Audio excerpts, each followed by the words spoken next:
Yeah, okay, so right now we have already discussed like different softwares, like what are its usage and what the initial learners can buy. So all those things we have discussed. Probably we can also touch upon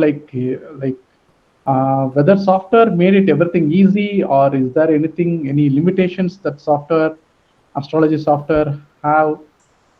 Is that something slow down our prediction process? Is something like that? So that also we can touch upon that. Okay, see, as far as I see, the only limitation that software gives us is it makes us lazy to calculate the charts by hand. Okay, uh, so and especially in modern days, if anyone is learning astrology by themselves, they can easily skip this part, like calculating the chart by hand. Uh, so they can directly jump onto the prediction aspect or the interpretation part uh, based upon the chart that they generate. So it's easier for modern astrologers, I mean younger astrologers who are actually making their way into the field currently, to get into astrology without learning drawing the chart by hand.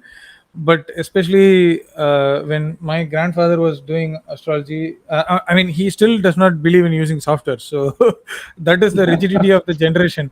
But he kind of makes fun of me if even if I'm ready to generate the software within seconds using my software, he still prefers to kind of make the chart by himself. So, and he does it in 5 or 10 minutes, and that's the beauty. So uh, that is a learning that we don't have today. I mean, I learned how to calculate the chart by hand from my grandfather, so I can do it, but I don't do it. That's the point. I have softwares, and I can generate. I know which Ainamsha I have to use, and I know which Ainamsha works for me. So it's easier for me to generate the software, and I mean, generate the chart from a software and just get into the astrology part. But for the earlier generations, I think for my grandfather's generation, not even my father's generation, but for my grandfather's generation, I think it was uh, it was a blessing in disguise that they did not have software, so they learned the astronomical part of astrology as well. So they learned the mathematical calculations, and they are far more in line with the stars than what we are. So Okay, great. we kind of see, and see, one more thing is, it's not a limitation. It is a limitation if anyone wants to see it as a limitation. But if you don't want to see it as a limitation, it is not a limitation, because if you only want to do astrology and not the mathematical part of it, then it's well and good, it's quite fine. So students can just go and generate the horoscope, and they can start doing astrology, because uh, astronomy, mathematics is separate thing. See, although they coexist in our terminology, I mean, scientific community would not agree that astrology and astronomy coexist, but as far as we are concerned, astronomy and astrology coexist. Okay, there is no doubt about it. But still, astrology is a little bit different, because astronomers cannot do astrology, but astrologers can do astronomical calculations, and they can draw the chart. But astronomers don't want to do astrology. That's the point. They can do if they want to do, but they don't want to do astrology. It's a different topic altogether.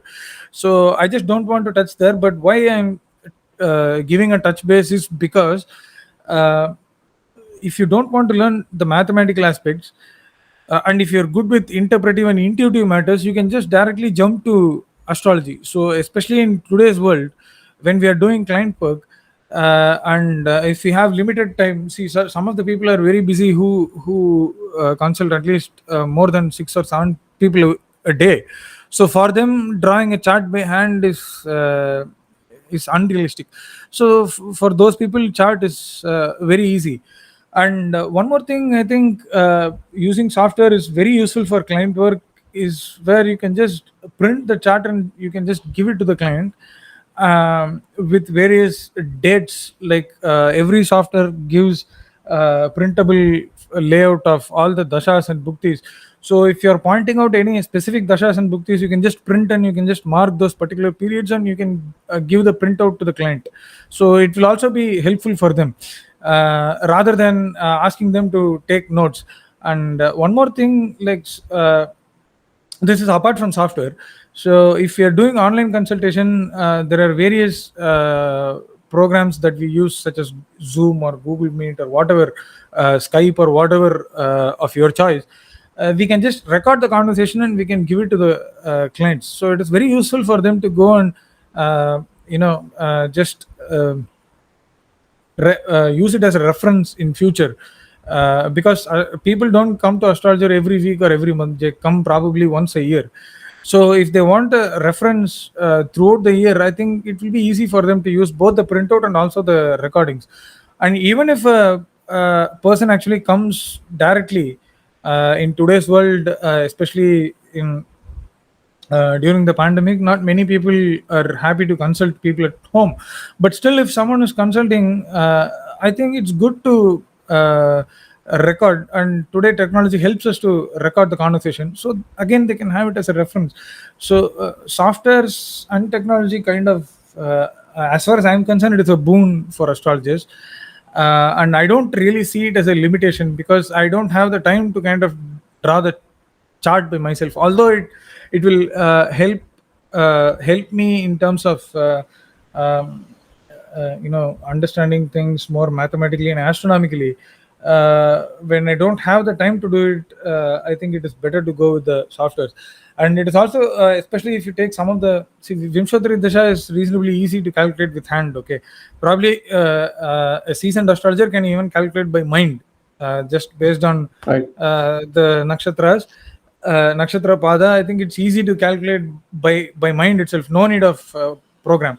But there are some complex calculations that are needed, especially if you want to do Ashtaka Varga. It will take a lot of time. So you cannot calculate Ashtaka Varga by hand when you're doing client work. So if you're doing that, you will take around 3 to 4 hours to just complete the entire chart if you are using Ashtaka Varga. I'm just mentioning it as an example. Not everyone uses Ashtaka Varga, but I'm just saying it as one of those points. And in Western astrology, I think most of your audience will remember primary directions from Anthony Lewis's lecture before 2 weeks. Primary directions is one of the most complex mathematical calculations that are needed to derive the timing periods. So for primary, to calculate or to do primary directions, one needs to know spherical trigonometry, not even trigonometry, but spherical trigonometry. So it is far more advanced. So spherical trigonometry, I'm not sure it is not even taught at the high school level. So I think it's taught at BSc or MSc mathematics level. So if we need such mathematical complex calculations to kind of generate some of the timing systems. So in that case, I think it's always better to have a software, especially in today's day and age with time running so quickly, and with people expecting things so quickly. We cannot. I think it's easier if we accept that software is not a limitation, and it's actually a boon for us to take our even the art and the field forward through many years. Thank you, Ashwin. I do agree that technology is a boon for a field like astrology. But I also see that the softwares can set some limitations, especially for the beginners of astrology. That I will share it in the next episode. Thank you, listeners. We have come to the end of this episode. If you have any questions in this episode or any of the previous episodes, please feel free to record your questions in a voice message and send to my WhatsApp number. Please make a note of my WhatsApp number. It is 90084772228. Let me repeat, 90084772228. Thank you again to all the listeners. Meet you again in another episode.